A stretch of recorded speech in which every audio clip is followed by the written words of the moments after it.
Sir पर कफन बांध लेता है। तो जो ऐसे ऐसे वीर योद्धा एनएसजी के अंदर रहते हैं, जिनको जो है ना सबसे देश सर्वोपरि है, देश के लिए जो है ना मरने मिटने के लिए तैयार है, तो पूरी दुनिया के अंदर जाते हैं। इंडिपेंडेंट कमांडो जाता है दुनिया में। हो सकता है आप बाहर देश गए और आपको 20 आतंकवादियों के साथ एक साथ भिड़ना पड़ जाए, तो एनएसजी कमांडो अकेला 20 आतंकवादियों के ऊपर भारी पड़ेगा। और पूरी दुनिया जानती है, आतंकवादी जानते हैं, दुनिया भर के देश जानते हैं, एनएसजी का कमांडो मौत का दूसरा नाम एनएसजी कमांडो है। तो ब्लैक कैट कमांडो जो काली वर्दी जब शरीर में धारण कर लेता है, उसके अंदर, उसके शरीर के अंदर एक अलग ही जान, अलग ही फुर्ती, अलग ही जो ना अपने आप को महसूस करता है। कहते हैं कि शेर का बच्चा शेर ही बनता है, लेकिन जब रगों में उस योद्धा का खून हो जिसने नेताजी सुभाष चंद्र बोस के साथ कंधे से कंधा मिलाकर अंग्रेजों से लोहा लिया हो, तो उसका पोता कमांडो ही बनेगा। आज हम 26/11 के हमले के उस जाबाज से बात नहीं करेंगे जो ताज होटल में गोलियां खाकर भी 2 आतंकियों को मौत के घाट उतारा और 627 लोगों को जिंदा बचाया था, बल्कि आज हम उस बच्चे की बात करेंगे जो हरियाणा की धूल में अपने दादाजी की पुरानी वर्दी और मेडल्स को देखकर देशभक्ति के सपने बुनता है। आखिर क्या थी वो विरासत जिसने डॉक्टर सुरेंद्र सिंह को मौत से बेखौफ बना दिया? और इन्हीं सब सवालों के जवाब हम जानेंगे डॉक्टर सुरेंद्र सिंह से। तो नमस्कार सर, बहुत बहुत स्वागत है आपका हमारे इस पॉडकास्ट में। सर, सबसे पहले आप हमें अपने बचपन के दिनों के बारे में बताइए। मैं गांव छारा, जिला झज्जर, जो हरियाणा प्रांत में आता है, उस गांव में एक किसान परिवार में पैदा हुआ। और हमारे दादाजी थे जो है, वो आज़ाद हिंद फौज में लंबे समय तक उन्होंने काम किया। उस परिवार में जन्म के बाद हमारा परिवार जो है जय जवान जय किसान के नारे को पूरा करता था। और उसी प्रकार हमारे पूरे गांव में देशभक्ति का माहौल बना रहता है, क्योंकि जो सेकंड वर्ल्ड वॉर था उसमें हमारे गांव के करीब 23 जवान शहीद हुए और बहुत सारे जवान और अधिकारियों को बड़े बड़े जो है ना पदों से नवाजा गया है। हमारे गांव में सिपाही से लेकर जनरल तक के लोग हैं।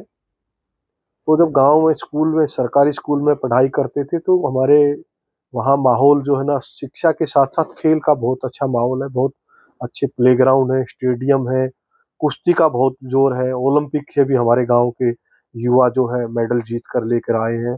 बास्केटबॉल के भी बहुत सारे खिलाड़ी हैं।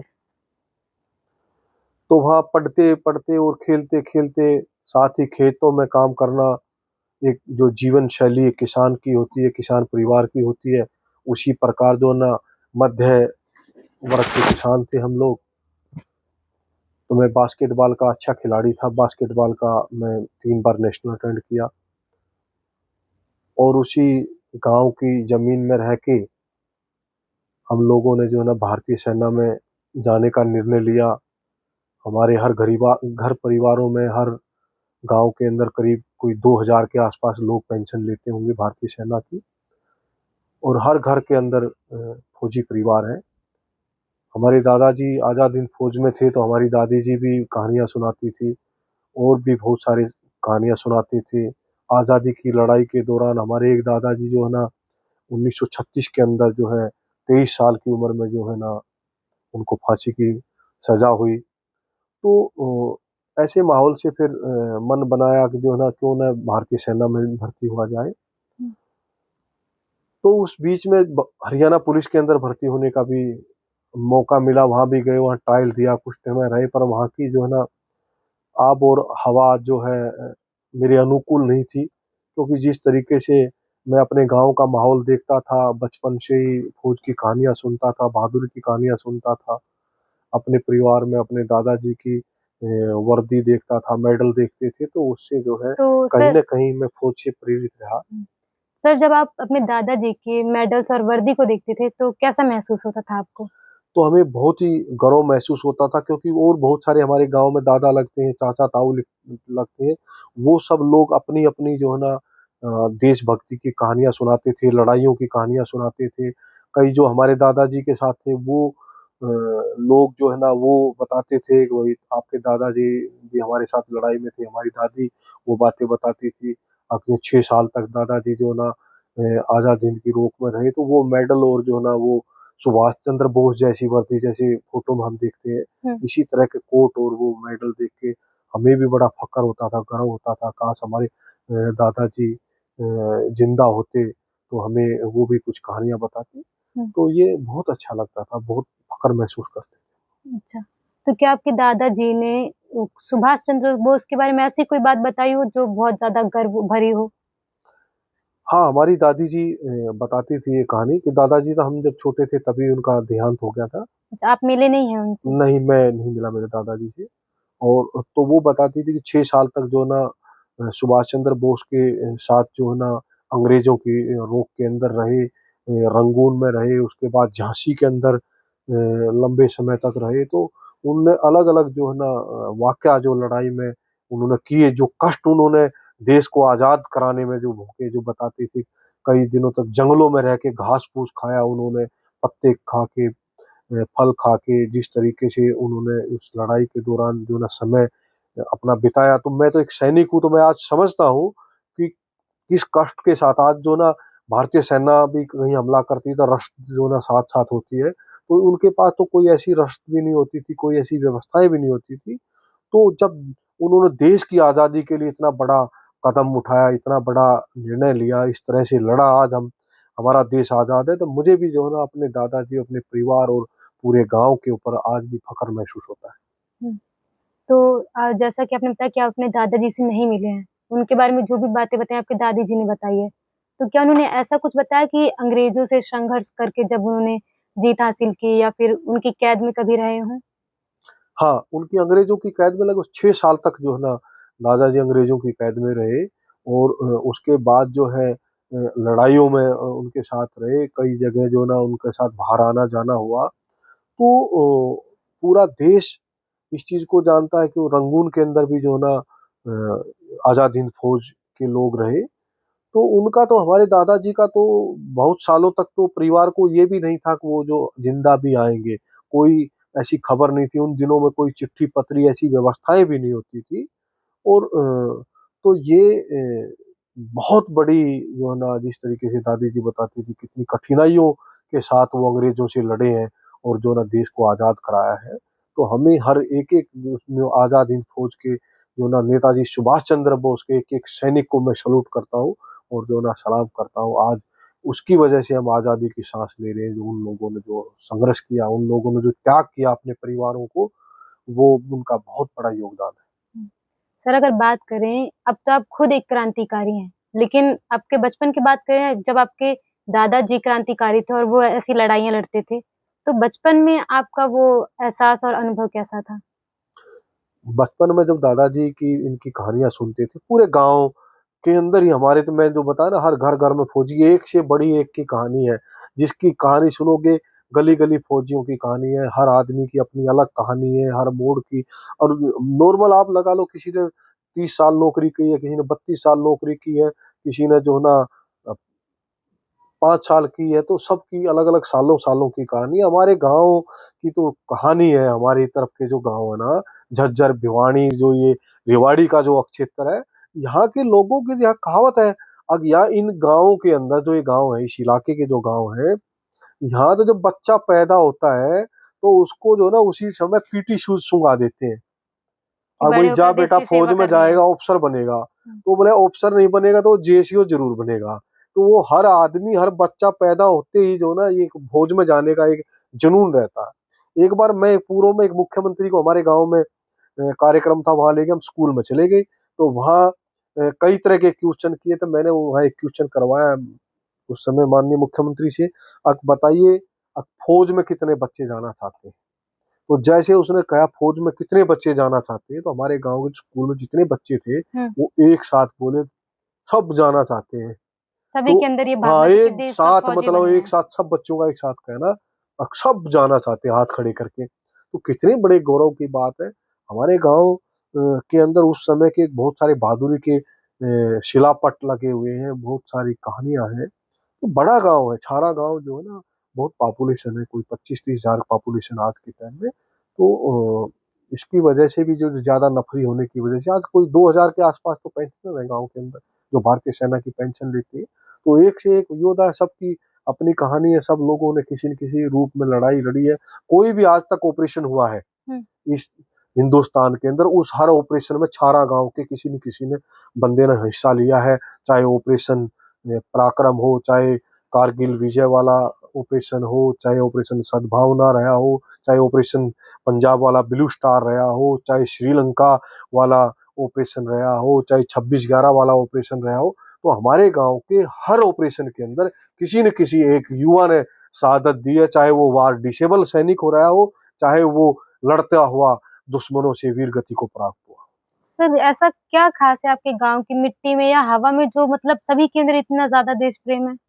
मुझे भी ऐसा लगता है कि हमारे गाँव की मिट्टी में ऐसा क्या जो है ना पैदा हुआ है कि हमारे गाँव के अंदर एक से एक पहलवान है, एक से एक जो ना सैनिक है। हमारे गाँव की मिट्टी के अंदर जो चाहे धरती माँ का सीना चीर के अनाज पैदा करने की बात हो, चाहे देश की सरहदों पर रक्षा करने की बात हो, छारा गाँव की मिट्टी के अंदर एक से एक बड़ा योद्धा है। और पूरा गाँव जो ना जय जवान जय किसान के नारे और जय पहलवान के नारे को जो ना पूरा करता है। हमारे गाँव के अंदर ओलंपिक से लेके और जो है ना और कॉमनवेल्थ गेम से लेके ओलंपिक के अंदर ले लो, चाहे देशभक्ति के अवार्ड ले लो, गैलेंट्री अवार्ड ले लो, एक से एक योद्धा है। और जो ना नेताओं के मामले में भी हमारा गांव पिछड़ा हुआ नहीं। हमारे गांव के अंदर अच्छे अच्छे नेताओं ने जो ना जन्म लिया, चाहे संत हरद्वारी लाल हो और चाहे कमांडो सुरेंद्र सिंह हो। तो हमने देश सेवा भी की है, किसान रहते हुए जो ना मातृभूमि की भी सेवा की है, और एक नेता के रूप में जो है ना जन सेवा भी की है। और नर सेवा नारायण सेवा के अंदर हमारे गांव का बहुत बड़ा योगदान है। सर अगर सैनिक की बात करें तो क्या आपने अपने दादाजी की कहानियाँ सुनकर ही ये फैसला किया कि मुझे भी सेना में जाना है? बिल्कुल, मैं जब मेरे दादाजी की कहानी सुनने के बाद ही मेरा अपना निर्णय था जो है ना, मेरे पिताजी तो सेना में नहीं गए, मेरे पिताजी तो किसान हैं और उन्होंने किसान रह के अपना फर्ज निभाया। एक अच्छे किसान के रूप में उन्होंने राष्ट्र की सेवा की है। तो उसके बाद जो है ना, मैंने जो है ना भारतीय सेना में जाने का जो है ना अवसर प्राप्त हुआ और मेरा मन था, क्योंकि मैं चाहता तो हरियाणा पुलिस के अंदर भी भर्ती हो सकता था कि मैं स्कूल नेशनल जो है ना मैं 3 बार अटेंड किया। और जो है अच्छा मैं बास्केटबॉल का खिलाड़ी था। उस समय बास्केटबॉल के खिलाड़ियों की बहुत ज़्यादा वैल्यू थी, क्योंकि बास्केटबॉल के कम ग्राउंड थे, कम खिलाड़ी थे। अब तो हमें मौका वहाँ भी मिल रहा था और भी कहीं जाने का मौका मिल सकता था, रेलवे में भी जाने का मौका मिल रहा था। तो तब उसके बावजूद भी मैंने जो है ना भारतीय सेना में भर्ती होने का निर्णय लिया, देश सेवा, राष्ट्र सेवा करने का जो है ना निर्णय लिया। मेरे लिए वो निर्णय जो है ना मैं कहूँगा कि जो है बहुत अच्छा निर्णय था, क्योंकि मैं दाएँ-बाएँ ना जाके और सेना का मैंने रास्ता पकड़ा।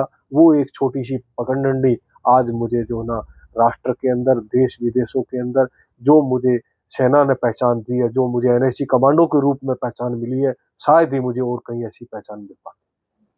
सर आपके दादाजी जो हैं वो सेना में थे और आपके पिताजी किसान थे। तो कहीं न कहीं आपने खेतों में भी काम किया है, गाँव में वो मेहनत की है जो एक किसान करता है। तो क्या वो खेतों की मेहनत आपके सेना की ट्रेनिंग में कोई मदद मिली? बिल्कुल, मैंने खेतों में भी मेहनत की है, मैंने अपने खेतों में बुआई की है, खेत के अंदर कटाई की है, खेत के अंदर सारा काम किया, चाहे वो मेहनत का कस्सी का काम हो, चाहे वो दराती का काम हो, चाहे वो पानी लगाने का काम हो, चाहे वो पशु पालन के अंदर पशुओं को देख-रेख करने का काम हो।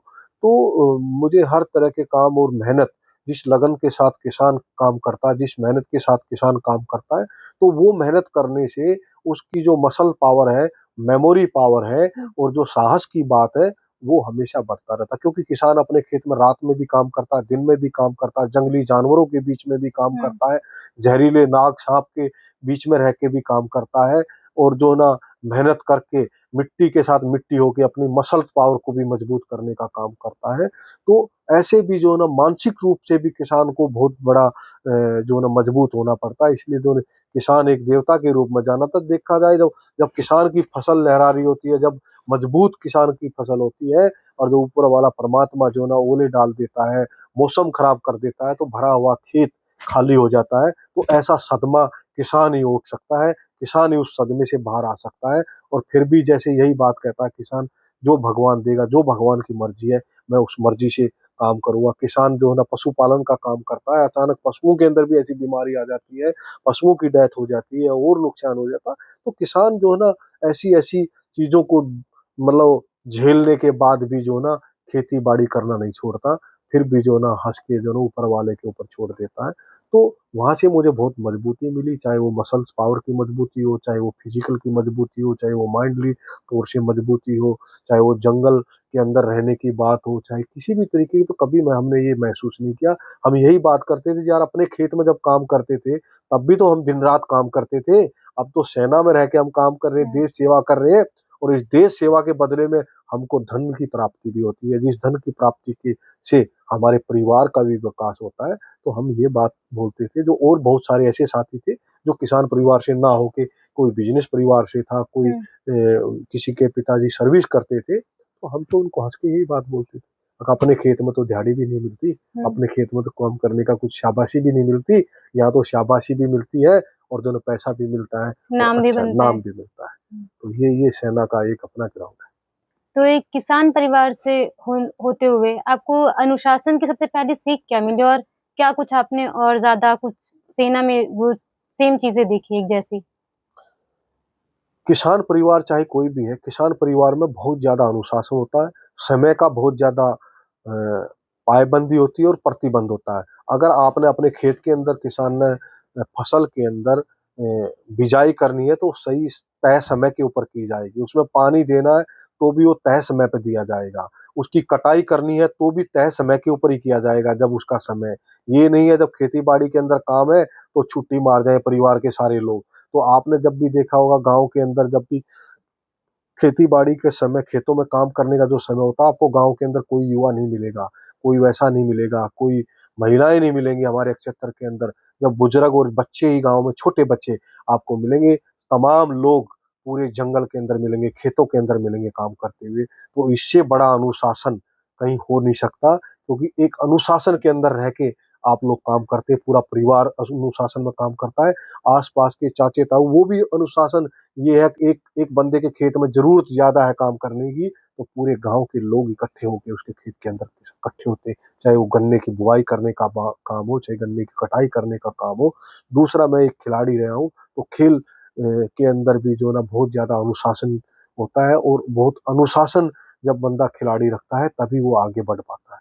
तो घर से लेके स्कूल से लेके खेल के मैदान से लेके हर समय मैं अनुशासन के अंदर रहा, और मैंने हमेशा समय का सदुपयोग और जो ना पूरी भावनाओं के साथ काम किया।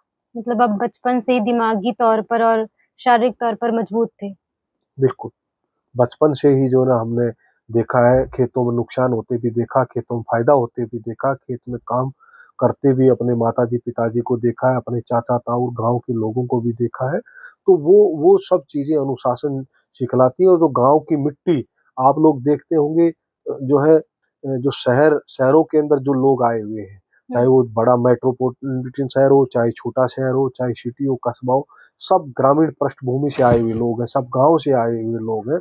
और दूसरा, मैं एक चीज और कहना चाहूंगा, जो असली भारत है वो तो ग्रामीण भारत है। गांव के अंदर आप जाके देखोगे तो वही तो भारत है, गाँवों वही से ही तो तो हमारा भारत बना गांव है। की मिट्टी से जो ना, आज भी जो गांव की मिट्टी से जो खुशबू आती है, जब खेतों के अंदर जो ना बाही की जाती है नई जो ना, तो आप जब उस ताजा खेत के अंदर आप जाओगे तो उस मिट्टी की खुशबू जो है ना आपको मन मोहित कर देगी। तो सर, क्या आपके परिवार की आर्थिक स्थिति ने कभी आपके सपने के बीच कोई बाधा खड़ी की है? बिल्कुल भाई, परिवार की आर्थिक स्थिति बहुत मजबूत होती, हम भी किसी राजे रजवाड़े में अगर पैदा हुए होते तो हो सकता था हमको भारतीय सेना में ना जाके किसी बड़ी इंडस्ट्रीज के मालिक होते, या किसी कोई बड़ा काम करते, या कोई मतलब डॉक्टर बनते, कुछ और करते, बड़े स्कूल में पढ़ाते, किसी जो है ना प्राइवेट स्कूल के अंदर नामी गिरामी स्कूल में पढ़ते, इंग्लिश मीडियम स्कूल में पढ़ते। अब तो हमारी और घर की स्थिति तो सरकारी स्कूल में पढ़ाने की थी, गांव में खेलने की स्थिति थी। हम लोग तो नंगे पैर जो ना बास्केटबॉल खेलते थे, जब बड़ी क्लास में हुए तब जूते लेके आते थे, नहीं तो पीटी शूज में खेलते थे, कभी ऐसे खेलते थे। तो हो सकता था हमको और अच्छी गाँव में से मजबूत होते, शहर में होते तो हमको फैसिलिटी मिलती, तो हम हो सकता था उसी समय बाहर देशों का टूर करते अच्छे और खिलाड़ी बनते। तो जो है ना, ये चीजें तो देखो है, एक किसान परिवार चाहे कोई भी है, उसके पास में लिमिटेड आय के सोर्सेज है, उनके पास में कोई रिश्वत नहीं आती है, उनके पास में कोई अलग से पैसे की कोई वो नहीं है, व्यवस्था नहीं है। आपको एक साल में 6 महीने में जो है ना, जब आपका गेहूं बेचने जाओगे तो साल भर में जब आपकी जेब में धान बेचोगे तो तब वो आपकी जेब में पैसा आएगा, तब भी वो आप व्यापारी के पास जो है ना, आड़ती के पास जाके अपना पूरा साल भर का सामान डाल देते हो खेती बाड़ी का, तब भी वो आपको किस्तों में पैसे करके देता है, थोड़े थोड़े पैसे देता है, जरूरत के लिए पैसे देता है, कभी कोई बेटी की शादी है, कभी कोई रिश्तेदारी के अंदर कार्यक्रम है। तो गांव में किसान परिवार आज तो बहुत ज्यादा सुविधाएं हो गई है। आज से जो पूर्व की बात हम करेंगे 40 साल पहले की, तो उस समय व्यवस्थाएं कम थी, सुविधाएं कम थी, पानी की व्यवस्थाएं नहीं थी, पानी के बगैर खेती की व्यवस्था कम थी, संसाधन कम थे, बैल से और ऊंट से, इनसे खेती ज्यादा की जाती थी। तो जब संसाधन की कमी थी तो पैदावार कम होती थी, पैदावार कम होती थी तो आय कम होती थी, आय कम होती थी तो खर्चे भी लिमिटेड करने पड़ेंगे। तो वो सारे अनुभव, वो सारी कमजोरियां, कभी कोई पशुपालन का काम है, पशु कर लिया, दो चार पांच आपकी भैंस कटिया, पशु की डेथ होगी, बीमार होगी, कोई बच्चा बीमार हो गया, तो किसान के पास कोई ऐसी सुविधा नहीं है कि वो जो है ना, अपने आप में जो है अपने बच्चों को जो है ना बेहतरीन कर सके। ये तो जो ना लोगों की धारणाएं हैं, अब जो इस तरीके से हो जाएगा, उस तरीके से हो जाएगा, तो कहते कुएं की माटी जो है ना कुएं कहीं लग जाती है, इतना ही पैदावार है। अब वो जो है ना देश का पेट भरता है, किसान अपने पेट को गांठ लगा के, आप दो रोटी खा के, वो खेत में बैठा हुआ किसान मेरे देश का पेट भरता है। इस हिंदुस्तान के अंदर जो है ना चौधरी चरण सिंह जी जो प्रधानमंत्री बने, उससे पहले गेहूं कहाँ था? हम लोगों को अमेरिका ने गेहूं देने से मना कर दिया, तो जो उनके सुअर, जो उनके जानवर गेहूं खाते हैं, वो गेहूं हिंदुस्तान में भेजा था। जब चौधरी चरण सिंह ने नारा दिया, जय जवान जय किसान का, जवानों के साथ किसानों से अपील की है, मैं मेरे किसानों से अपील करता हूँ, हरित क्रांति लेके आए, अब जो भी है सब गेहूं बो, खेती करो, फसल करो। चाहे रेलवे ट्रैक के साथ जमीन थी और जमीन थी, जहाँ पानी की व्यवस्थाएं हो पाई, सब उसके बाद खेती होना शुरू हुआ, उसके बाद हमारे देश में खेती के पैदावार गेहूं इतना हुआ है। और जो है ना, उसके बाद आज जो ना विकसित हुआ, आज मेरा किसान जाए, लॉकडाउन का समय है, जिस समय ऐसी स्थिति थी, सब देशों की इकोनॉमी गिर गई थी, सब देशों की इकोनॉमी डाउन हो गई थी, हिंदुस्तान की इकोनॉमी को जो है ना ऊपर बढ़ाने का काम सिर्फ किसानों ने किया। किसानों ने कृषि को बढ़ाया और जो ना अपनी जो इकोनॉमी थी हिंदुस्तान की, उसको बराबर रखने का काम भारत के जो ना किसानों ने किया। मैं सलूट करता हूँ धरती पुत्र किसानों को, भारत माँ के लाल जो है ना, जिन्होंने इस देश के लिए, इस देश को गेहूं अनाज पैदा करने का जो है ना इतना साहस किया कि अमेरिका को मात देने का काम किया। सर, जैसा कि आपने बताया कि आप खेल में बहुत अच्छे थे, मजबूत खिलाड़ी थे आप, और आपका बैकग्राउंड भी किसान परिवार से आता है। तो आपका वो पल कौन-सा था जब आपने सोचा कि अब तो मुझे सिर्फ वर्दी ही चाहिए? आप चाहते तो खिलाड़ी भी बन सकते थे, किसानी भी कर सकते थे। नहीं, मैं खिलाड़ी तो अच्छा था ही, 10वीं करने के बाद में हमारे गाँव में होड़ लग जाती है, सब बच्चे भर्ती की तैयारी करते हैं। आपको अभी भी आज चले जाओ, सैकड़ों-सैकड़ों के टोल जो है ना आपको मिलेंगे भागते दौड़ते हुए ग्राउंडों में। हमारे गाँव के अंदर अभी 2 स्टेडियम है, 2 स्कूल है 11वीं-12वीं के, आप देखोगे बड़े-बड़े ग्राउंड हैं, अखाड़े हैं कुश्ती के बहुत सारे। तो हमारा गाँव खेलों में हमेशा से, और पढ़ाई के अंदर भी हमारा गाँव हमेशा से अव्वल रहा है, क्योंकि बहुत पूर्व के टाइमों से जो ना गर्ल का 12वीं तक का स्कूल अलग है, बॉयज का 12वीं तक का स्कूल अलग है, छोटे स्कूल है सरकारी, प्राइवेट स्कूल का तो कहना ही क्या है। उस गाँव में कॉलेज है, आईटीआई है, मेडिकल है, सब सुविधाओं से संपन्न है। दिल्ली के नजदीक का गाँव है, दिल्ली बॉर्डर से 18-20 किलोमीटर के दायरे में गाँव आ जाता है। तो उसके बाद जो है ना 10वीं के बाद जो होड़ तो लगी रहती है, तो उससे पहले तो मुझे हरियाणा पुलिस में जो है ना भर्ती करने के लिए हरियाणा पुलिस का भी ऑफर आया था, क्योंकि मैं हरियाणा की तरफ से जो है ना नेशनल खेला था, तो हरियाणा उस समय भर्ती करते थे, उस समय रेलवे भी भर्ती करती थी, सभी चाहते थे यहाँ भर्ती हो जाओ।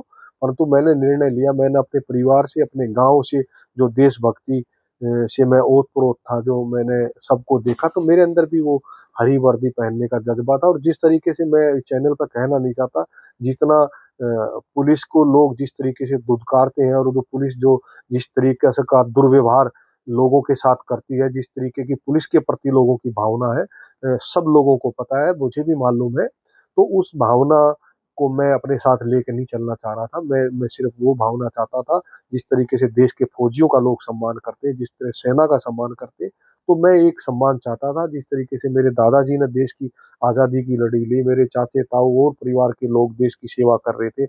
हमारे गाँव के जो है ना ऑपरेशन ब्लू स्टार के अंदर भी शहीद हुए हैं जवान। हमारे गाँव के जो है ना ऑपरेशन पवन जो श्रीलंका के अंदर चला, वहाँ भी जो है ना दुश्मन से लड़ते हुए वीर गति को प्राप्त हुए। 71 की लड़ाइयों के अंदर भी डिसेबल हुए। आज़ादी की लड़ाई के अंदर भी हुए। मेरे परिवार के अंदर मेरे दादाजी भी जो है ना हँसते-हँसते फांसी का फंदा जिन्होंने चूम लिया 23 साल की उम्र में।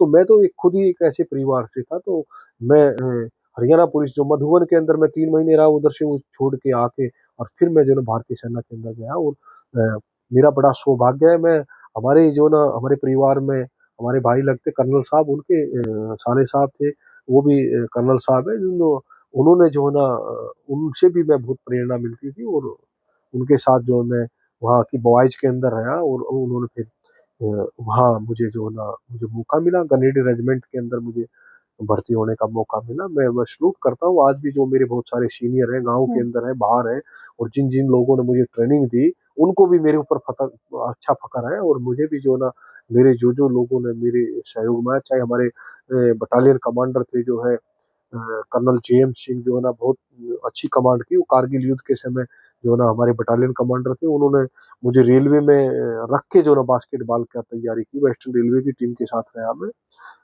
जो है ना कर्नल मेहताब सिंह मलिक हैं, उनका बहुत बड़ा अहम भूमिका रही मेरे साथ में, चाहे मुझे वो खिलाड़ी बनाने के अंदर रही हो, चाहे मुझे हैदराबाद लेके जाने के लिए, चाहे मेरे जीवन में मुझे समय-समय पर मुझे वो प्रेरित करते रहे, मुझे मार्गदर्शन दिखाते रहे। आज भी जो है ना मैं कर्नल मेहताब सिंह मलिक के मार्गदर्शन में काम करता हूँ। और जो है ना कर्नल जेएम सिंह का फ़ोन आता रहता है, कई सारे और हमारे परिवार में लोग हैं, मेजर जनरल जो है ना वीरेंद्र सिंह दलाल हैं। तो ऐसे तमाम हैं, मेजर जनरल दिलावर सिंह दलाल हैं, तो वो लोग मुझे वॉच करते रहते हैं एज़ ए अपना जवान। हमारे जो ना यूनिट के मेजर जनरल राजेंद्र सिंह राठौड़ हैं, और तमाम जो ना आज भी मैं जिस रेजिमेंट से रिटायरमेंट होके आया हूँ, मेरी रेजिमेंट के अधिकारी, मेरी रेजिमेंट के जेसीओ जवान जो ना मुझे जैसे वो बच्चे को वॉच करके रखते हैं, ऐसे हमारे अधिकारी जनरल हो, चाहे जनरल वीके सिंह हो, तो ये तमाम जो है ना उस तरीके से बात करते हैं, मार्गदर्शन करते रहते हैं, बताते रहते हैं कई चीज़ों के लिए। ये सिर्फ़ सेना के अंदर ही ये चीज़ हो सकती है, दूसरी किसी रेजिमेंट के अंदर नहीं। मेरी बटालियन, मेरी जो यूनिट है, बटालियन भी कहते हैं, उसके नाम से बटालियन फ़िल्म बनी है, कुतुलबारा डे मनाया जाता जब जो है ये सिक्किम के अंदर नाथुला बॉर्डर जो चाइना का बॉर्डर है, उसके ऊपर वो फ़िल्म बनी है। हुँ। तो हमारी एक पूरी कंपनी जो ना चाइना के साथ लड़ते हुए लोग जो शहीद हुए हैं, उन उनके ऊपर भी अभी कार्यक्रम होता रहता है फरवरी के अंदर, तो समय-समय हमें बुलाती रहती है रेजिमेंट से, तो उससे हमको मोटिवेशन मिलता है, एक जो है ना मार्गदर्शन मिलता है। क्योंकि हम तो जब जहाँ भी आज भी जब शहीद होंगे, तो भारतीय सेना हमारे कफ़न तक के पैसे देती है, अगली पीढ़ी का भी ध्यान रखती है। तो हमारे जैसे लोग देश के प्रति काम नहीं करेंगे, तो फिर देश देश सर्वोपरि का नारा हम वैसे ही नहीं लगाते, क्योंकि सेना का नमक खाया है। हुँ। तो सेना का जिसने नमक खा लिया, जो सेना के साथ खड़ा हो गया, चाहे आप सेना की ट्रक में भी 10 किलोमीटर अगर सफ़र कर लोगे, तो 10 किलोमीटर सफ़र अगर सेना के साथ किया, सेना के लोगों के साथ किया है, हुँ। तो आपको ऐसा मोटिवेशन मिलेगा, आप ज़िंदगी भर उस मोटिवेशन को कभी भूल नहीं पाओगे। मतलब आपके साथ ऐसे लोग थे जिन्होंने आपको हमेशा आगे बढ़ने की प्रेरणा ही दी है। बिल्कुल, आज भी वो प्रेरणा देते रहते हैं। मैं जिन लोगों के नाम ले रहा हूँ, वो मेरे प्रेरणादायी हैं, और जो ना आज भी मुझे बच्चे की तरह ट्रीट करते हैं। हालाँकि चाहे मैं विधायक रहा, मैं पार्लियामेंट्री सेक्रेटरी रहा, बड़े-बड़े पदों पर रहा हूँ, मैं चेयरमैन रहा, सारी चीज़ें, और वो मुझे आज भी जो है ना उसी रूप में देखते हैं, एक सैनिक के रूप में देखते हैं। और मेरा सौभाग्य है, अगर मेरे इतने सारे गार्जियन हैं, ताकि पूरा देश के अंदर मेरा ध्यान रखने वाले लोग। तो सर जब पहली बार आप सेना भर्ती के लिए गए थे, तो सबसे ज़्यादा डर था आपको या जुनून था आपके अंदर? तब तो भारतीय सेना में चलने का जुनून था, चाव चढ़ा हुआ था। जब तो जोश इतना में चाव बिल्कुल। था बस जो ना अभी वर्दी पहन ली, जब दूसरा कोई दिख रहा था वर्दी वाला तो वो उस मन में ऐसी आ रही थी, ये मैं अभी पहन लूँ इसकी निकाल के, ठीक है? तो ये इतना जुनून के साथ, जोश के साथ जो है ना वहाँ पे जहाँ जाता है। डर नाम की चीज़ तो, डर तो ये होता है कहीं मैं दौड़ में फेल ना हो जाऊँ, कहीं मैं भी वो चीज़ थी ही नहीं, मैं तो बहुत अच्छा खिलाड़ी था। जो लोग 5 मिनट के अंदर पूरी करते हैं वो काम तो मैं 4 मिनट में कर देता था। और आपको ये तो शुरू से ही विश्वास था मेरा, कि होना हाँ, ही होना है। होना ही है, हम तो तय समय से प्रैक्टिस करते थे यार। फिर जो लोग 10 बीम लगाते हैं एक्सीलेंट के लिए, वो बीम तो मैं 20-25 वैसे ही लगा देता था। तो वो सब चीज़ों का भय से निकले हुए थे। 10वीं तक अच्छी पढ़ाई किए हुए थे रेगुलर बढ़िया, वो भी नहीं था कि हमें कोई रिटन टेस्ट में कोई मार देगा या और कुछ। और बाकी जो खिलाड़ियों को डायरेक्ट भर्ती करते हैं, मुझे वो नहीं था, मुझे डायरेक्ट भर्ती किया गया था। ना कोई टेस्ट, ना कोई रिटन, ना कोई फिजिकल, ना कुछ। सिर्फ बास्केटबॉल की ट्रायल लेते, खेल वालों की ट्रायल होती है और डायरेक्ट भर्ती किया जाता है उनको। तो सर जब आपका सिलेक्शन हो गया, तो आपके परिवार में सबसे पहली प्रतिक्रिया किसकी थी और क्या थी, जो कुछ खास रही हो? भाई वैसे तो मुझे वहीं बोल दिया गया था जी आप भर्ती हो, आप फलानी तारीख को आ जाना। हुँ, पर जब मेरे घर में डाकिया चिट्ठी लेके आया, तो रोज वो हमारे घर के आसपास से डाकिया तो डाक बांटता है, तो हुँ, हम रोजाना ही देखते थे भाई चिट्ठी आएगी, भाई चिट्ठी आए बगैर तो जाना नहीं, चिट्ठी आएगी। और भैया वो जैसे चिट्ठी आई तो जो है ना वो हमारे भाई को मिली, तो चिट्ठी माँ को और उनको, वो तो भाई पूरा बांटते रहे। हमारे तो पूरे अड़ोसी पड़ोसी जो हमारे चाचे ताऊ परिवार के थे, वो पूरे ऐसे नाचते घूम रहे थे, खुशियां मना रहे थे, जैसे शादी मनाते हैं, लड्डू बांट रहे थे। और भाई पूरे गांव में, और जो ना सुरेंद्र भर्ती हो गया, भर्ती हो गया है ना। हुँ, तो वो बड़ा चाव था, और मैं तो भैया मन में लड्डू फूट रहे थे, नाचता घूम रहा था, भर्ती हो गया, बड़ी बात है भाई। हुँ, देश के लिए देश सेवा करने का मौका मिला। अब जो ना देश में जो ना भर्ती होऊंगा, पाकिस्तानी मारूंगा जाके, तो मन में तो यही था ना, सबके में हो तो मैं भी हाँ, जाके मारूंगा, अभी पाकिस्तानियों को मारूंगा, ठीक है? तो ये बड़ा मौका मिला। और सबसे बड़ी बात है, मुझे भारतीय सेना की जो उम्दा रेजिमेंटों में से एक है, द ग्रेनेडियर रेजिमेंट में भर्ती होने का मौका मिला, जिसमें सबसे ज्यादा परमवीर चक्र है, सबसे ज्यादा बहादुरी अवार्ड है, अशोक चक्र है। और हर लड़ाई के अंदर ग्रेनेडियर ने जो है ना अपना लोहा मनवाया पाकिस्तान से, चाहे वो 71 की लड़ाई हो, 62-65 की लड़ाई हो, चाहे कारगिल का युद्ध हो। तो हर मौकों के ऊपर जो है ना ग्रेनेडियर का बनाव रहा है। और ग्रेनेडियर रेजिमेंट में, रेजिमेंट सब अच्छी है, सारी ही जो भी सैनिक है सब लोग त्याग करके जाते हैं, सबके लिए ही है। पर हमारा तो जो ना, हमारी रेजिमेंट का नारा भी है सर्वदा शक्तिशाली। तो जो ना चाहे पैटर्न टैग तोड़ने की बात हो, चाहे पाकिस्तान के गढ़ को निस्ते नाबूद करने की बात हो, चाहे कारगिल की जो ना टाइगर हिल के ऊपर झंडा फहराने की बात हो, वो ग्रेनेडियर रेजिमेंट ने ही जय जयकार की, उन्होंने ही झंडे फहराए हैं। ये मेरा बहुत बड़ा सौभाग्य है कि मैं ग्रेनेडियर का जवान हूँ। और ग्रेनेडियर के अंदर जो ना मुझे कमीशन हुआ, मैं, और मुझे ग्रेनेडियर भाइयों के साथ रहने का मौका मिला।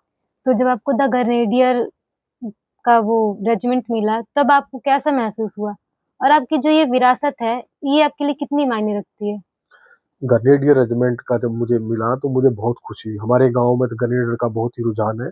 आप देखोगे तो ग्रेनेडियर रेजिमेंट के अंदर 50% जाट है, और वो सारे के ये इसी एरिया के हैं, ये हरियाणा के, यूपी के, राजस्थान के, क्योंकि इसी एक लिमिटेड अक्षेत्र के अंदर ही जाट है। और बाकी भी जो ना यहाँ सब बिरादरी जाटों जैसी है। हरियाणा का कोई आदमी हो किसी बिरादरी का दूसरी स्टेट में जाएगा या वो कहीं भी रहेगा, तो उसको लोग मैक्सिमम जो है ना उसके जाट के नाम से ही जो ना जानते हैं। तो ये मौका जब ग्रेनेडियर का हुआ, तो जबलपुर तो हमारे गांव के लोगों के लिए ऐसे हो रखा था जैसे गांव के गोरे में चले गए, या हुँ, कहीं अड़ोस पड़ोस में चले गए। तो कई सारे लोग गांव के जो ना पहले ही ग्रेनेडियर रेजिमेंट के अंदर, एक एक रेजिमेंट में कई कई जवान जो ना ग्रेनेडियर में, और ग्रेनेडियर से बहुत सारे बड़े बड़े पदों से भी जो ना जनरल के पदों से भी हमारे गांव में रिटायरमेंट हो गए। अच्छा। तो सर आप एनएसजी कमांडो हैं, तो ये एनएसजी कमांडो बनने का फैसला आपने क्यों और कब लिया था? ये एनएसजी कमांडो का फैसला तो मन ही मन लिया जाता है, और ये एक जुनून है। ये कोई नौकरी नहीं है, भारतीय सेना की कोई नौकरी नहीं है, ये हुँ, एक जुनून है। क्योंकि आपको पता है कि वहां जाएंगे तो एनएसजी एकमात्र ऐसी फोर्स है जो ऑफेंसिव फोर्स है।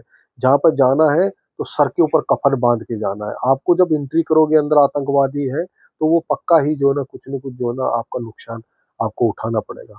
तो ये मेरा अपना जो है ना अपना परिवार और अपने गांव और सब चीजों को देख के, और जो है फौज के अंदर कहने का बहादुरों में बहादुर बनने का जो है ना मौका आपने प्राप्त करना है, या कोई चीज साबित करनी है या स्थापित होना है, हमारे गांव में तो हर आदमी फौजी है, हर आदमी सैनिक है, हर आदमी बहादुर है। अब उन बहादुरों के बीच में बहादुर का खिताब अगर लेना है तो आपको एनएसजी के अंदर कमांडो बनना पड़ेगा, क्योंकि एनएसजी कमांडो तो लाखों में गिने मुने होते हैं, गिने चुने होते हैं। वो तराश दिया जाता है, हीरा बना दिया जाता है, तो भट्ठी में झोंक दिया जाता है अपने आप को, जब जो है ना एनएसजी का कमांडो तैयार होता है। और फिर उसके बाद जो है ना उसको लड़ाई लड़ने का मौका मिले, वो तो सोने पे सुहागे वाली बात है। तो सर आप एनएसजी कमांडो हैं और ऐसा है कि एनएसजी कमांडो की ट्रेनिंग सबसे कठिन होती है। तो इस ट्रेनिंग के बीच जब शरीर जवाब दे देता था, तब आप खुद को कैसे मोटिवेट करते थे? एनएसजी कमांडो की ट्रेनिंग जो है वो बहुत ही कठिन है। जी। और एनएसजी कमांडो की जो ट्रेनिंग है उस ट्रेनिंग में डेथ भी हो जाती है, क्योंकि एक से एक हार्ड से हार्ड टास्क है, शरीर को भी तपाना पड़ता है। बहुतों बार ऐसा होता था शरीर जवाब दे जाता था, भागते भागते नींद रहना, सोने ना देना, तंगी बहुत ज्यादा होना। पर क्या है, वो ट्रेनिंग भी एक ट्रेनिंग नहीं है, वो भी जुनून के अंदर ही पार की जाती है, साहस से पास की जाती है। फिजिकली तो सब लोग ही मजबूत होते हैं, जब तक माइंडली तौर से अगर मजबूत नहीं है तो आप एनएसजी कमांडो की ट्रेनिंग पार नहीं कर सकते। आपको फिजिकली भी मजबूत होना पड़ेगा, आपने जो ना माइंडली भी मजबूत होना पड़ेगा, तब जो है आप एनएसजी कमांडो बन सकते हैं। अच्छा। तो सर आपके लिए देश सबसे बड़ा है या फिर धर्म? आगे किसको रखते हैं आप? देखो, सबसे पहले तो देश सर्वोपरि है। देश ही नहीं है तो फिर बाकी चीजें बाद में आती है। दूसरा चीज, धर्म से जुड़े हुए लोग ही एनएसजी के अंदर रहते हैं। एनएसजी एकमात्र फोर्स है जिसमें सब धर्मों के लोगों को नहीं रखा जाता। जो लिमिटेड जो है, जो वही लोग रहते हैं। सिर्फ जो है ना उसमें सनातन धर्म के साथ खड़े रहने वाले सनातनी लोग ही जो है ना, देश पर मरने मिटने वाले जो जज्बा रखने वाले लोग हैं, वही लोग जो है ना एनएसजी के रूप में जो है ना शपथ ग्रहण करते हैं। और खाली एनएसजी ट्रेनिंग, फिजिकल, इन चीजों से नहीं है। एनएसजी के अंदर आने से पहले आपके रिश्तेदारों की, आपके जानने वालों की, आपके गांव अड़ोसी पड़ोसी, उन सब लोगों की वेरिफिकेशन करा ली जाती है। अगर थोड़ा भी कहीं कहीं कोई दाग है, कुछ लगता है, तो आप एनएसजी के अंदर कमांडो नहीं बन सकते, आपको बैक टू यूनिट वापस भेज दिया जाएगा। अच्छा। तो सर जैसा कि आपके दादाजी हिंद फौज में थे, उन्होंने भी कई युद्ध लड़े, बहुत सारे संघर्ष किए और आप भी एनएसजी कमांडो हैं, सेना में थे, कारगिल युद्ध लड़ा, 26/11 का अटैक, उसमें भी आपकी अहम भूमिका रही। तो आपको क्या लगता है कि देश के लिए सबसे ज्यादा त्याग आपके परिवार ने किया है? नहीं, इस देश के अंदर हर आदमी का त्याग है, चाहे वो छोटा है, बड़ा है, अगड़ा है, पिछड़ा है। जब देश गुलाम था तो कई लाख लोगों ने शहादत दी है। कई लाख लोग मेरे दादाओं जैसे हैं जिन्होंने आजाद हिंद फौज के अंदर रह के काम किया, जिन लोगों ने हंसते हंसते फांसी के फंदे चूम लिए। ऐसे बहुत परिवार हैं। और उस किसान की भी भूमिका है, उस व्यापारी की भी भूमिका है, उस डॉक्टर की भी भूमिका है। जो लोग जहाँ भी किसी भी रूप में काम कर रहे हैं, उन सब लोगों की भूमिका है। त्याग कोई बड़ा छोटा नहीं होता, कोई किसी भी माध्यम से देश सेवा के अंदर समर्पित है, उन सब लोगों का त्याग है। ये तो देखने नजरिए नजरिए की बात है।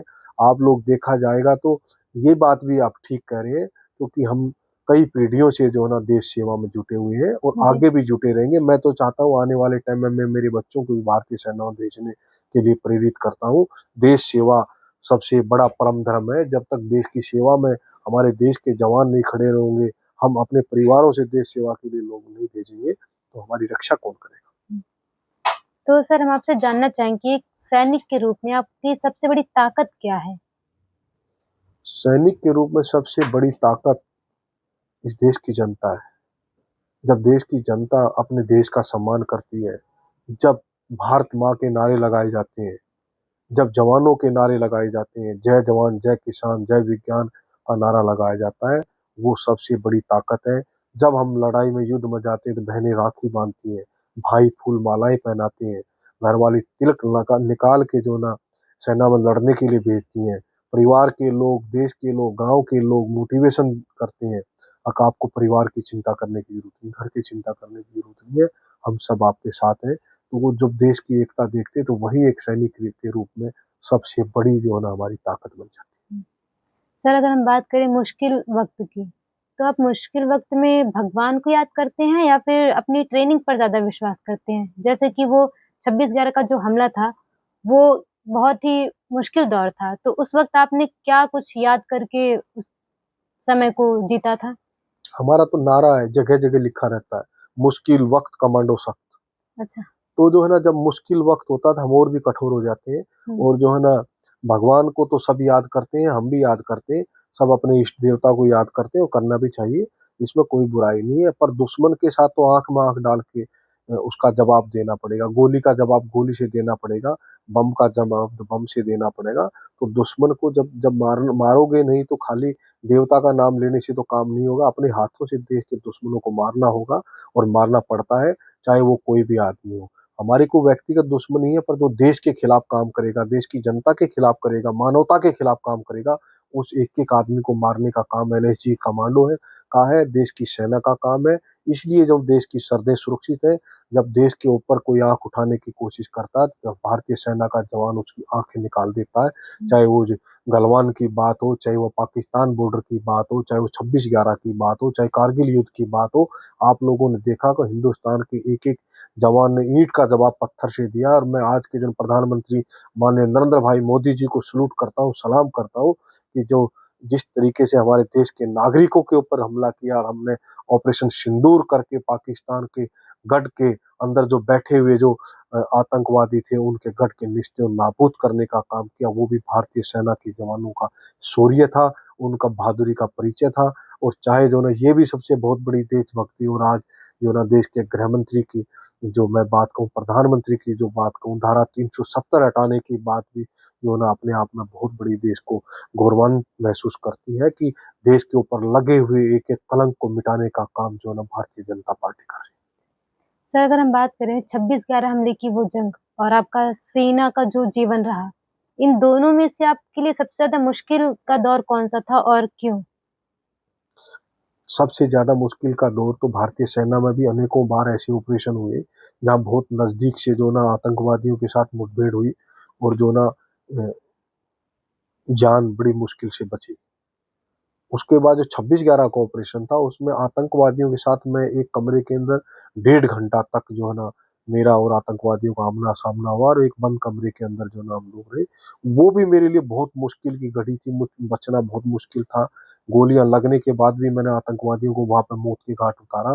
पर उसके बाद जो मुश्किल समय था, जब 2 आतंकवादियों को मैंने मौत के घाट उतारा, 627 लोगों को ताज होटल से जिंदा बताया, उसके बाद उस समय की भ्रष्ट सरकार ने मुझे मेडिकल बोर्ड आउट कर दिया, और 1.5 साल तक पेंशन के रूप में 1 रुपया भी नहीं दिया, ना मेरा इलाज कराया गया। तो मेरे लिए और मेरे परिवार के लिए फाइनेंस क्राइसिस से गुजरना, मेरा इलाज ना होना, सबसे बड़ी मुश्किल की घड़ी तो मेरे लिए वो थी।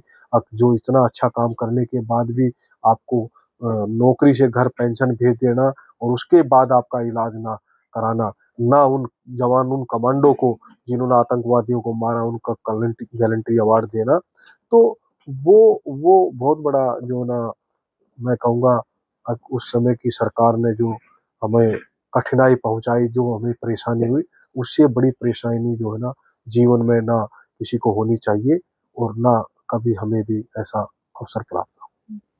तो सर जब भी आप ऑपरेशन पर जाते थे, तो आपके दिमाग में ऐसे क्या कुछ चलता था कि आप वापस आएँगे या फिर कैसे उस समय को सँभालना है? या फिर आपके दादाजी की कोई सीख? जब भी आप ऑपरेशन के अंदर जाते हैं तो ऑपरेशन में देखो ये चीज तो हर आदमी के दिमाग में आती है, क्योंकि वहां तो गोलियां चलनी है, आप मारे जाओगे या आतंकवादी मारा जाएगा या पाकिस्तानी देश के दुश्मन देश का सैनिक मारा जाएगा।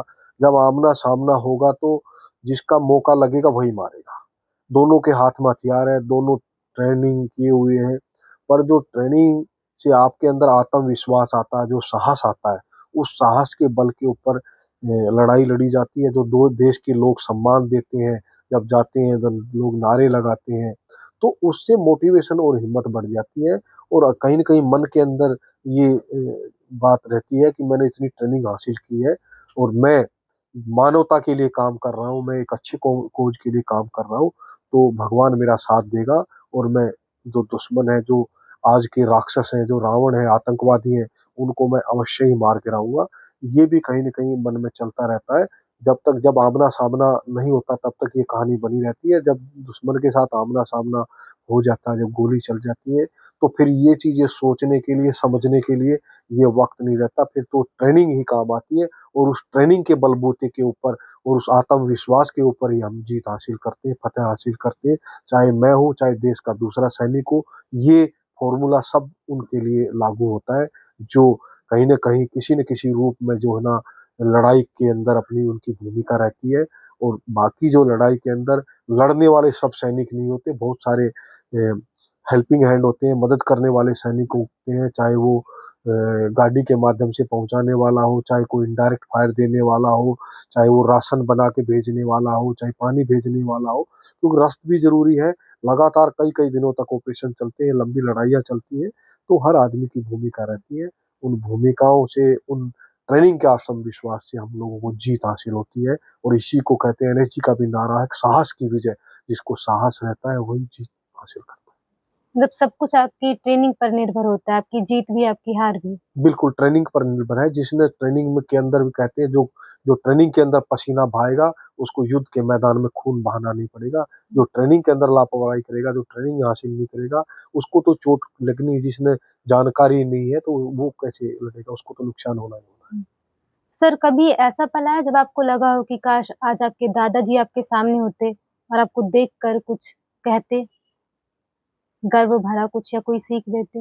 बिल्कुल, याद आती है, हम याद करते हैं, काश हमारे दादाजी तो आज़ाद हिंद फ़ौज के सैनिक हैं, वो हमारा काम देखते, जिस तरीके से मैंने देश के दुश्मनों को बार-बार धूल चटाने का काम किया है, तो मेरे दादाजी को भी बहुत खुशी होती और आज मेरे पूरे गाँव को, मेरे क्षेत्र को, हर आदमी को मेरे ऊपर गर्व होता है कि मैंने देश के लिए इतना अच्छा काम किया, तो मेरे अपने परिवार के लोगों को तो बहुत ज़्यादा गर्व होता।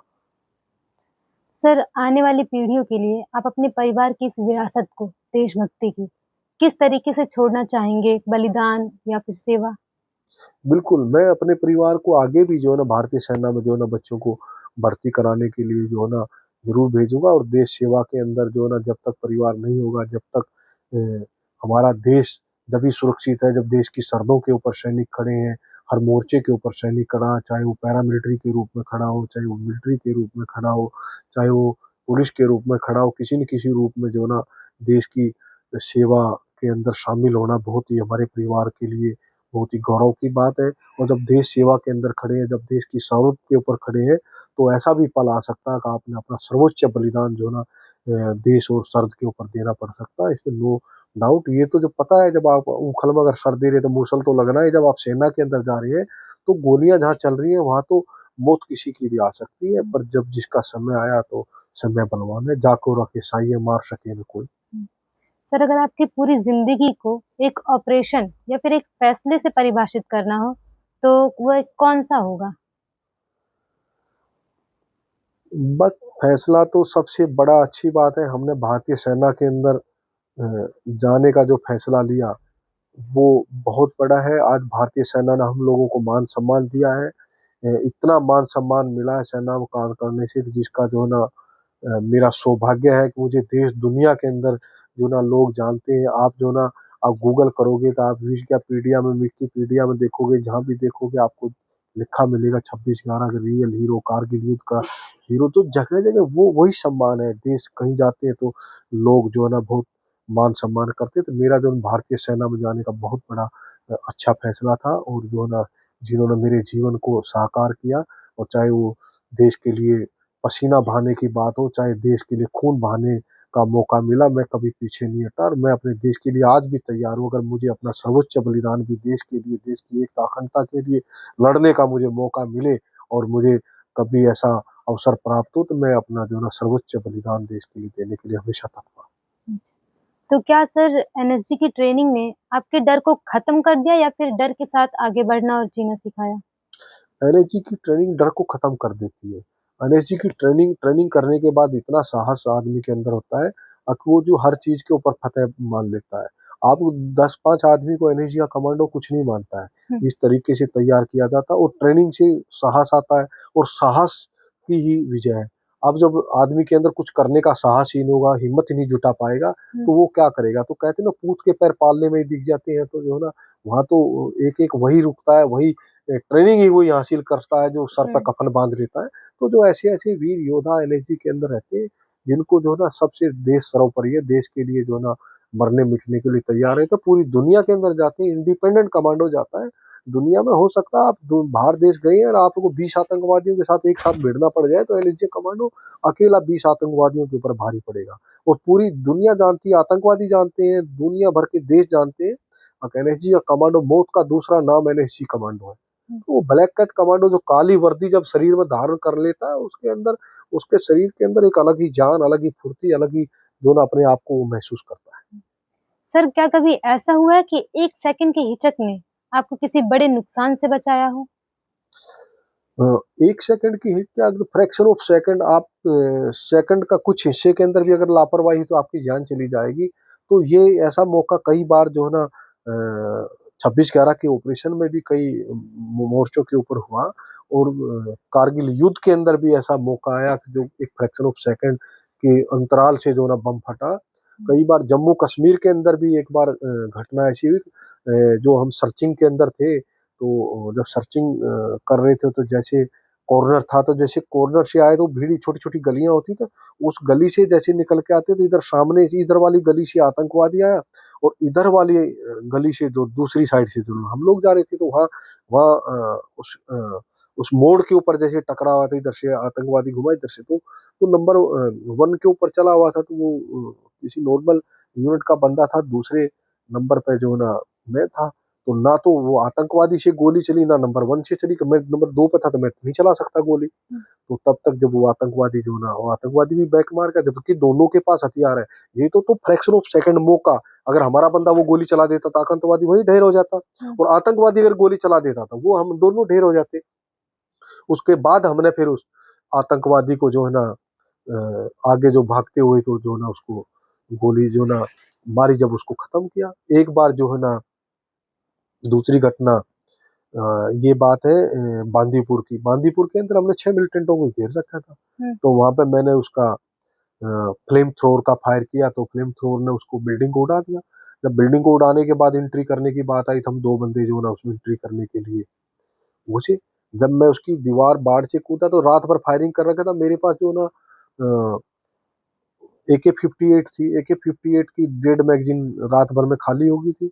तो डेढ़ मैगजीन मेरे पास, एक भरा हुआ मैगजीन था, एक खाली था, जो चढ़ा हुआ था 15-17 गोली उसमें। तो मैंने सोचा कि वो भरी हुई को मैंने उसका पोच का बटन खोल के ऊपर डाल दिया। डालने के बाद जब मैं वो दीवार से कूद के उस घर की तरफ घुसा, जब हम निकले, तो वो पानी में, जब बम मारा तो पानी में घुसे हुए थे, तो जले नहीं आतंकवादी। तो वो उसकी बगीचे के अंदर ऐसे पोजीशन लिए, उनका दूसरी तरफ फेस था 6 के 6 मिलिटेंटों का, और मैं दूसरी साइड से जैसे बगीचे में कूदा, तो मेरी ये वाली जो मैगजीन थी 15-30 गोली की, वो गिर गई नीचे। अब मेरे पास सिर्फ वो 15-17 गोली की मैगजीन। तो मैंने अचानक देखा, जैसे मैं कूदा, कूदते ही दूसरी साइड से एक कर्नल साहब ने आवाज मारी कि लड़के कन्फर्म मिलिटेंट है। तो जैसे हुआ, तो वो हलचल हुई, तो मेरी तरफ वो आतंकवादी फेरन पहरे हुए थे, ऐसे मिट्टी कलर का दिख भी नहीं रहा था। तो जैसे वो हरकत की, तो मैंने उनको 15 की 15 गोली, तो 2 आतंकवादी वैसे उस तरफ जो भाग रहे थे, तो उनको मार दी। तो 2-3 आतंकवादी तो वहां गिर गए, उनको गोली लगी, 3-4 वहां आगे की तरफ भाग लिए। अगर वो आतंकवादी मेरी तरफ भाग रहे, जैसे वो गोली खत्म हुई, तो मेरे पास गोली ही नहीं है। उसने आतंकवादी उधर उन्होंने बम से हमला कर दिया और दूसरी तरफ भाग लिया। अगर वो आतंकवादी मेरी तरफ आ जाते, वही वो फ्रैक्शन ऑफ सेकंड, तो वो मेरा मैगजीन दूसरे के पास था, उसने ऐसे फेंके, तो वो ऐसे फेंकते हैं, तो वो सारी गिरता है, तो सारी गोली भी निकल सकती है। तो तब वो वो फ्रैक्शन, अगर मैं फायरिंग नहीं करता और वो उस एकदम अचानक फायरिंग से दूसरी तरफ नहीं भागते, तो मामला नहीं है, वो 6 मिलिटेंट हमारे वहां पर। तो ये कई बार ऐसे भी जान बची। अच्छा। तो सर, अगर हम बात करें कि जब आप वर्दी में रहते हैं, तो वो सेना का वो अनुशासन और वो जोश तो रहता ही है। लेकिन कब ऐसा भी है कि आप अकेले हैं और वर्दी नहीं पहनी है, फिर भी वही अनुशासन और उसी जोश के साथ चलते हैं? अनुशासन तो अ, आपके एक जीवन का हिस्सा है। एक आम परिवार, एक आम आदमी के अंदर भी अनुशासन है। ये अनुशासन के हिसाब से तो हम बैठते हैं, उठते हैं, खाते हैं, पीते हैं, चाचा को चाचा, ताऊ को ताऊ, बहन को भाई, ये सब चीज़ें बोलते ये भी एक मौलिक जो है ना एक सिस्टम है, जो समाज का सिस्टम है, और सेना के अंदर इसको आपके अंदर ज़हन के अंदर उतार दिया जाता है। तो आप देखता होंगे कि जो बहुत सारे गाँव में पेंशन आने के बाद भी पूरा डिसिप्लिन के साथ रहते हैं। गाँव में आप लोग कहते हैं भई ये फौजी है, पूरा रूल रेगुलेशन का, तो वो तो हमारे ज़हन में उतार दिया जाता है कि हिस्सा हो जाता है जो अपने आप को ही देखना है। जब आप कपड़े पहनते हैं सबसे पहले खुद ही देखते हैं कि मैं कैसा लग रहा हूँ, तो वो चीज़ें हैं। अनुशासन तो हमारा एक जीवन का हिस्सा है। तो सर अगर कोई युवा आपसे कहे कि वो आपकी तरह बनना चाहता है, तो आप उसको क्या चीज़ है जो अपनाने के लिए कहेंगे और क्या ऐसा है जो छोड़ने के लिए कहेंगे? सबसे पहले तो यही बात है अनुशासन की, अपनी जीवन शैली के अंदर जो ना अनुशासन को उतार लेना चाहिए, समय का पायबंद रहना चाहिए, और आपने अपने शरीर के अंदर फिजिकल फिटनेस और ये जो है ना चाउमीन, कुरकुरे ये सब चीज़ें तो बिल्कुल इनको त्याग देना चाहिए। आपने अच्छा अपना स्टैंडर्ड अगर करना चाहिए, जो जंक फूड वगैरह है, ये पैकेट की चीज़ें आपको नहीं खानी है। जहाँ भी आपको मौका मिले, चाहे किसी भी रूप में आप काम कर रहे हैं, आप अपने सबसे पहले देश को सर्वोपरि समझने के ही काम करें। आप समझे कि मुझे पूरा देश देख रहा है, और जो है ना मैं पूरा देश को देखते हुए जो है ना काम करूँ, तब आप आगे बढ़ सकते हैं। जीवन में जो है ना देशभक्ति जो है ज़रूरी नहीं है कि आपको सेना में जाने का मौका मिले, आपको एनएसी कमांडो बनने का मौका मिले, आपको आप एक डॉक्टर बन के भी कर सकते हैं, आप एक अध्यापक के रूप में भी कर सकते हैं, आप इंजीनियर के रूप में भी कर सकते हैं, आप एक वैज्ञानिक के रूप में भी कर सकते हैं, आप एक किसान के रूप में भी कर सकते हैं। तो अगर आपके अंदर प्रेरणा है, आपके पास अनुशासन है, आप अपने देश के प्रति सोचते हैं, तो सबसे बड़ी देशभक्ति वही है। और दूसरा, अगर मौका मिले तो भारतीय सेना में जाके और जो है ना आप ज़रूर जो है ना देश सेवा करें, और जो है ना देश है तो सब कुछ है। जिस देश की सेना कमज़ोर है, तो आप लोग देख भी रहे होंगे किस तरीके से अमेरिका एक देश के राष्ट्रपति को और उसकी पत्नी को रात के अंधेरे में उठा के ले गया। वो सब जो है ना देश की सेना की कमज़ोरी और दे उनकी उनके प्रति उनके जो उनके अंगरक्षक थे, उनकी जो सेना थी, वो मुझे लगता नहीं है वो अनुशासन में जो था उनका अनुशासन था, हुँ। या वो इतनी सक्रिय थी। अगर वो सक्रिय होते तो सक्रिय तो एक आदमी भी लड़ के दुश्मन को रोक देता है। हुँ। और इस हिंदुस्तान के अंदर ऐसे-ऐसे लोग हुए जिन्होंने लोहे की रॉड से 40-40 आदमी को मार दिया। एक-एक आदमी ने हज़ारों-हज़ारों आदमियों का सामना किया। सर कभी ऐसा हुआ कि आप ऑपरेशन के बाद बाहर से तो बिल्कुल शांत रहे हों, लेकिन अंदर से टूट चुके हों? नहीं, जब भी ऑपरेशन करके आते हैं तो बहुत सारे ऑपरेशन किए हैं। हमने कोई एक ऑपरेशन नहीं किया, अनेकों ऑपरेशन किए हैं, और कई बार बड़ा धक्का भी लगता है जब अपना साथ वाला साथी उस ऑपरेशन में वीरगति को प्राप्त होता है। जब अपना साथी जब जो ना शहादत दे देता है, तो उसके परिवार के बारे में सोच के, उसके बारे में सोच के, तो हमको भी, हम इंसान हैं, हमें भी धक्का लगता है, हमें भी दुःख होता है, परंतु कहीं न कहीं सेल्फ मोटिवेट होना पड़ता है। कई बार सीनियर मोटिवेट करते हैं। आपने देखा होगा भारतीय सेना जब भी ऑपरेशन के अंदर जाती है, जब भी लड़ाई के अंदर जाती है, तो बैंड बाजे बजाए जाते हैं, स्वागत किए जाते हैं। लोग तो आजकल ये शादियों में बैंड बजाते हैं, केवल शादियों में पहले थोड़ा बजते थे बैंड। ये तो सेना को तैयार करने के लिए, सेना को मोराल हाई करने के लिए, मोटिवेशन के लिए बैंड बजाए जाते हैं। तो इसलिए वो सारे कार्यक्रम किए जाते तो सर अगर लोग आपको याद करना चाहें, बिना किसी पद या बिना किसी वर्दी के, आप एक्स एमएलए रह चुके हैं, एनएसजी कमांडो रह चुके हैं, सेना में रह चुके हैं। तो इसके अलावा अगर लोग आपको याद करना चाहें तो कैसे याद कर सकते हैं? क्या शब्द देना चाहेंगे आप? हैं। मैं तो सबसे पहले तो लोगों को यही सबक देना चाहूँगा कि जी है ना, चाहे वो जवान के रूप में हो, चाहे किसान के रूप में हो, मैं तो एक किसान भी हूँ, जवान भी हूँ, और जो है ना इस देश सेवा के अंदर नर सेवा, नारायण सेवा सबसे बड़ा जो है ना बात है। मुझे लोग किसी भी रूप में पहचान सकते हैं। कोई ज़रूरी नहीं है पद पे रह के ही सेवा की जाए, बगैर पद भी आप सेवा कर सकते हैं। किसी भी फ़ील्ड में रह के सेवा कर सकते हैं। जब मन के अंदर सच्ची देशभक्ति और देश के प्रति भावना हो, तो आपको ना कोई तोड़ सकता, ना मोड़ सकता, ना कोई आपको कमज़ोर कर सकता, और ना ही आपको अपने लक्ष्य से भटका सकता। और हमारा लक्ष्य सिर्फ यही है, अब देश सर्वोपरि। जब भी मैं देखता हूँ देश का प्रधानमंत्री दूसरे देशों के अंदर जाता है, देश के प्रधानमंत्री का जो स्वागत होता है, जिस तरीके से तो हम तो जो है ना सैनिक है देश के, हमारा सीना तो गर्व से भर जाता है। हुँ। और इस बात को दूसरा मैं कहूँगा, जब जो है ना मैं पूर्व में जिस पार्टी के साथ काम करता था, उन मुख्यमंत्री ने जो ना देश के सैनिकों से सर्जिकल स्ट्राइक पर जब क्वेश्चन किए, तो मैं उसकी कुर्सी को लात मार के आम आदमी पार्टी को छोड़ के और जो ना सत्ता भोगने की बजाय और जो ना मैंने इनको छोड़ना ही जो ना ये कहा, और मैंने उनसे क्वेश्चन भी किया कि आज तुमने देश के सैनिकों के ऊपर सवाल किए, कल दूसरों के ऊपर सवाल करोगे। जो सैनिक देश की एकता अखंडता के लिए अपने प्राण न्यौछावर कर देता, बगैर आय किए, बगैर क्वेश्चन किए, बगैर किसी तरह का अपने परिवार से बगैर मिले जुले जो ना शहादत दे देता है, वो सैनिक जो पाकिस्तान के अंदर घुस के जिन्होंने सर्जिकल स्ट्राइक किया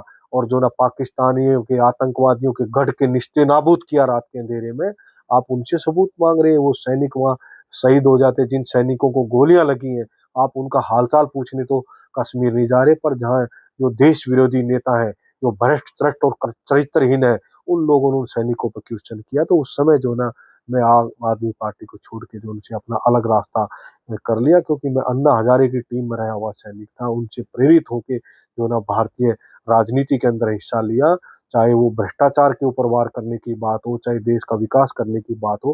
कमांडो सुरेंद्र सिंह हमेशा तत्पर रहा, बड़े बड़े अखबारों ने लिखा है और यहाँ मेरे अच्छे लोगों से तुलना की है, बताया गया कि मेरा काम क्या है। मैं उसमें भी हीरो के रूप में रहा हूँ, उसमें भी बड़े बड़े अखबारों ने लिखा है कमांडो सुरेंद्र सिंह हीरो और बाकी हीरो। ये बहुत बड़ी मेरे लिए गौरव की बात है। आगे भी भविष्य में मैं कभी भी देश के साथ समझौता नहीं करूंगा, भ्रष्टाचारियों के साथ समझौता नहीं करूंगा। देश के खिलाफ काम करने वालों को लोगों के की ईंट से ईंट बजाने का काम कर सकता था कमांडो सुरेंद्र सिंह जैसा सैनिक कर सकता है। सर, अगर आपकी इस पूरी जीवन की कहानी को एक पंक्ति में कहना हो तो कैसे कहेंगे? एक पंक्ति में कहना तो मैं तो यही कहूंगा, एक पंक्ति तो यही है, देश सर्वोपरि है। देश है तो हम सब सुरक्षित हैं, धर्म है तो सब सुरक्षित है। आपने अपने देश धर्म के लिए अगर जान भी चली जाए तो छोटी बात है। और युवाओं को तो मैं तो हमेशा एक नारा कहता हूँ, एक बात कहता हूँ, और जो देशभक्ति के लिए जो जो ओतप्रोत है, जो देशभक्ति के लिए जो जहाँ काम कर रहे हैं, उन लोगों के लिए मेरी लाइन समर्पित है। मैं हमेशा बोलता हूँ, जो आज़ादी के दीवाने जो बात बोलते थे वही लाइन मैं दोहराऊंगा, चलते भी गए कहते भी गए आज़ादी के दीवाने, चलते भी गए कहते भी गए आज़ादी के दीवाने, जीना उसी का जीना है जो मरना वतन पर जाने। जय हिंद, जय भारत, भारत माता की जय। जी सर, बहुत-बहुत शुक्रिया। थैंक यू, जय हिंद। दोस्तों, ये कहानी जाबाज की है, जिसने केवल गोलियों का सामना ही नहीं किया, बल्कि उस विरासत को भी जिंदा रखा जो हमें हमारे पूर्वजों से मिली है। आज हमने जाना कि कैसे एक गांव की मिट्टी ने एक ऐसा हीरा तराशा जिसने देश की अस्मत पर आंच नहीं आने दी।